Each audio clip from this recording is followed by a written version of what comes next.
Shout out, bye bye Leyte. Ari na mga kakao lover, oh. Si David, the pruner. Yung mga tao niya. Turuan natin. Ito si Bossing from Mers. Mers Marine. Pakyat tayo guys, pakyat. Listen, sik pababa, sir. Ayun na, pakyat na kami guys. Sa punta, bye bye Leyte. Ganda ng lugar, oh.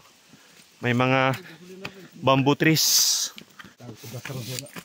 Ito tayo guys. Tutorial. Kakao tutorial. Sabak naman. Alright. Ito yung daan namin.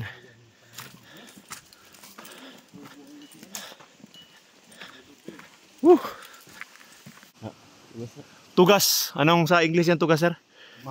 Mulabi. Mulabi. Mulabi tree. Magandang furniture.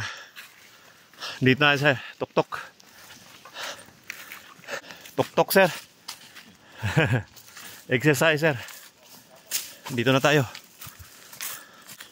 Nasa tok-tok na kami, guys.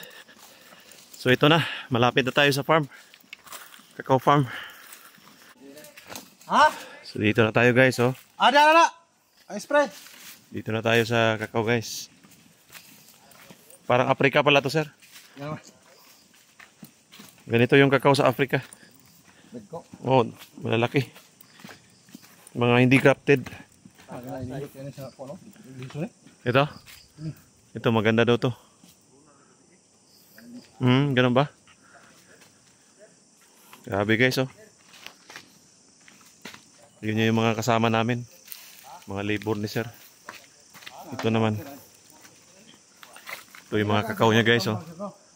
Grabe.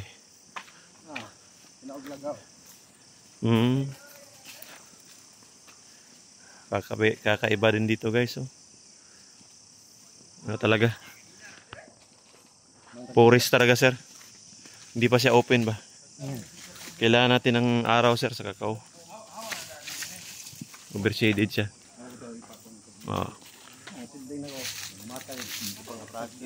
Oh.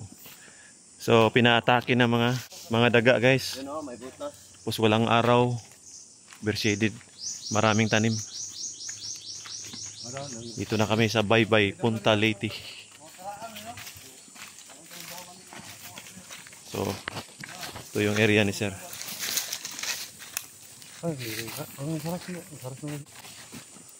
Mga seedling ano ni sir.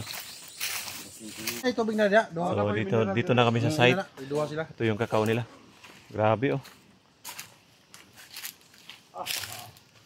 Yung kakao nila. Ano talaga to? Talagang bundok. Bundok po ito. Yung lupa naman okay naman. Type 4 climate dito ata eh. Sine ko sa mapa. Type 4 climate which is evenly distributed for the whole year ang kanyang ulan.